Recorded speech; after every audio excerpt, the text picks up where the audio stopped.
So we just learned a ton about Kirby Air Riders headed to Nintendo Switch 2 this holiday. It is the big November game, as we do actually have the exact release date, the price point around this game, a lot of the different features, because we knew this was going to be a 45-minute presentation. And sure enough, in true Sakurai fashion, he went into depth on just about anything that you could wonder about, explaining the why behind a lot of things that are included in the game, why certain things are named a specific name, and even the development timeline of when he was approached from Nintendo and why he chose to do the game and all of that kind of stuff. So I want to put together in a kind of a brief summary some of the big takeaways we learned about this game, as well as the price point and exact release date. So maybe we can get on the same page if this is one you want to have on your radar. And also we have to dive into the fact, because Sakurai mentioned it himself. Yeah, this is the second Mario Kart-esque battle racer, though it plays somewhat different. It is still in that kind of genre of game, and Sakurai admitted that himself.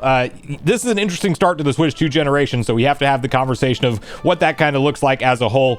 But there's a ton to unpack. Before we get on the same page with all of that, make sure you like, subscribe, and turn on your bell notification to join Sunbro Nation if you're new here. And opening up the presentation, we did get a little bit of a backstory of the fact that Sakurai worked on this with Bandai Namco, and essentially the same development team that partners with him on the Super Smash Bros. Series, and that's exactly who's behind this game, which I think you probably would notice with every new character and item and kind of section they showed off. It was very Smash Bros.-esque in its presentation style. And this was born according to a strong request from Nintendo's leadership to explore a sequel to the GameCube original. And it actually started at the time that he was working on the DLC for Super Smash Bros. And had to kind of go into the development of this game right after. Now, they started off by kind of mainly highlighting Air Ride mode, which supports up to 6 different racers that you can compete against in real time, just traditional racing style. However, for the techniques, it is definitely a different idea than what Mario Kart is, as you don't even hold an acceleration button and you are actually just going left and right, and this thing accelerates on itself. However, the boost button, which is kind of the primary strategy,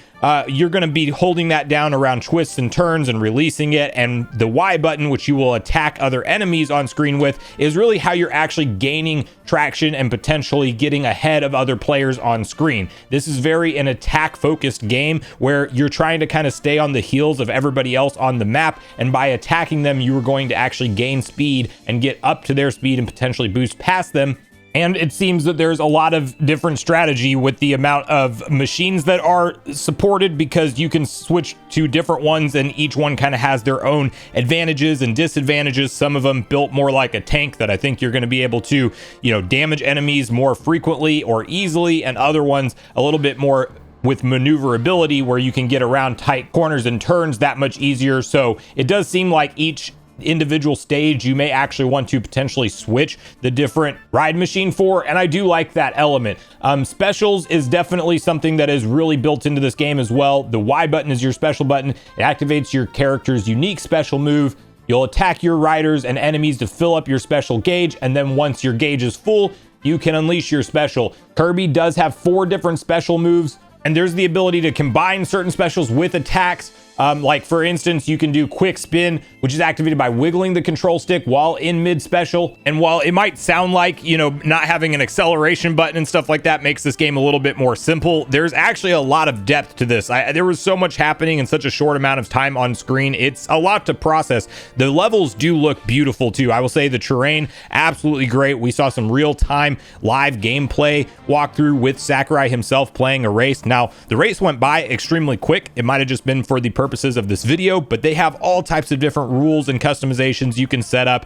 You can even slow down the gameplay if you feel like it's overwhelming or too much. You can make it a slower mode, and there's a ton of different customizations that also look very Smash Bros.-esque in their menu layouts and stuff like that.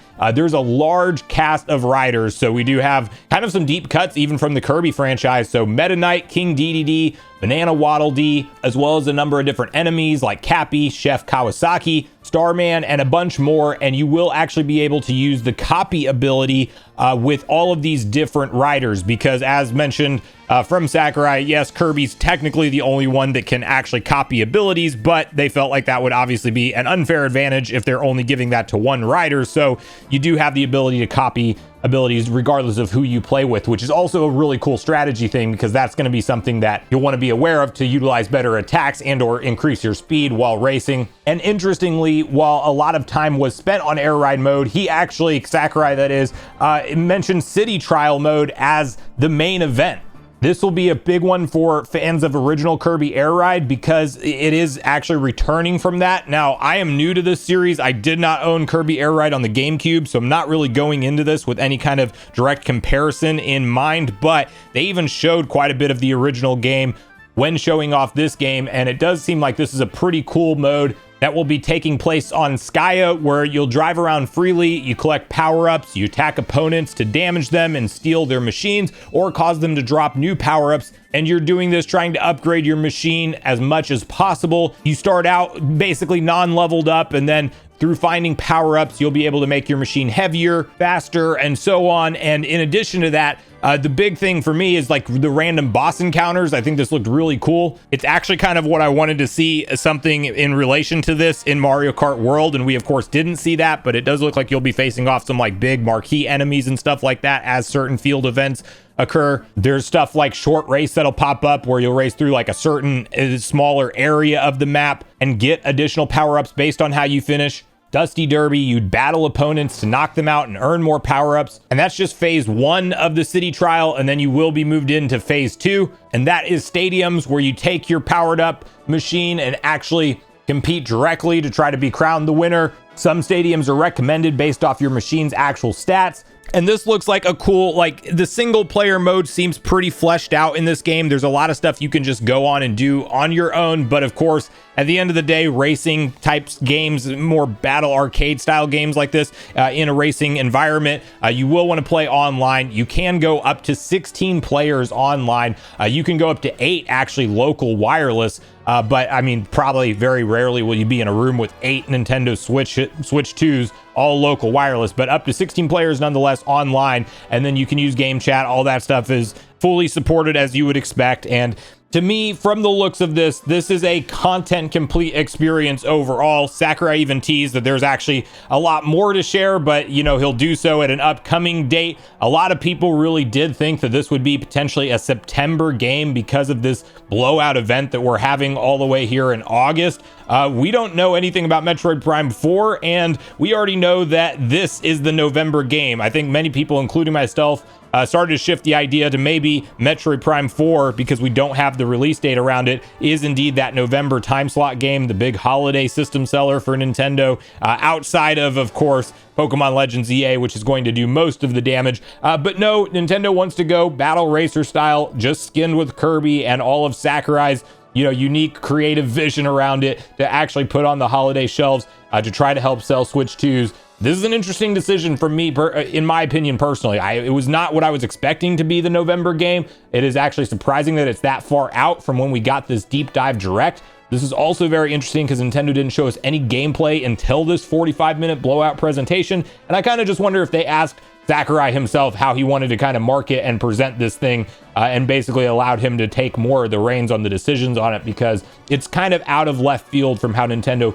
typically reveals stuff like this. But we do have price point around the game as well. It is $69.99, so not an $80 Mario Kart World situation, but that full price $70. Probably the standard price for most first-party Nintendo published games that are Switch 2 exclusives in this generation.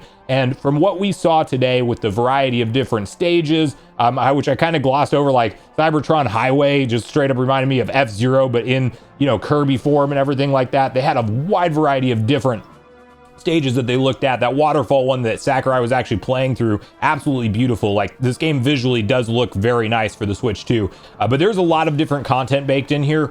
Even after a 45-minute direct saying there's stuff that's a lot more that we didn't see yet, this game is huge in my opinion. So I'm pretty excited for it personally. Now, again, I do get the critique and the criticism. If you're not really into multiplayer battle style racers, yeah, we're getting 2 big first-party Nintendo published ones in the first year of Switch 2, when there's no 3D Mario, when there's no new type of Zelda project announced outside of Age of Imprisonment, obviously, which is a spin spin-off of the Zelda franchise, but I would understand that there's definitely a portion of Nintendo fans that are not really going to be too hyped for this being the big November game and maybe wanted something else. To that I say, let's wait and figure out what Nintendo has up their sleeves that's not announced at the September Direct, and probably something in relation to Mario happening for the 40th anniversary. But let me know in the comments down below what you think of the Kirby Air Riders gameplay and all of the different features we saw explained from Mr. Sakurai himself. Are you any more or less hyped for this game now that we know a lot more about it? What do you think about the $70 price point? And most importantly, the decision to make it the big November game, releasing on November 20th exclusively on Nintendo Switch 2. What are your thoughts on it? So make sure you share all your thoughts and feelings in the comments down below before you leave, regardless if we agree or disagree. Also, make sure you like, subscribe, turn your notification bell. And with that, I've been Sunbro, you've been Nation. Thanks so much for watching, and I'll see you guys in the next video.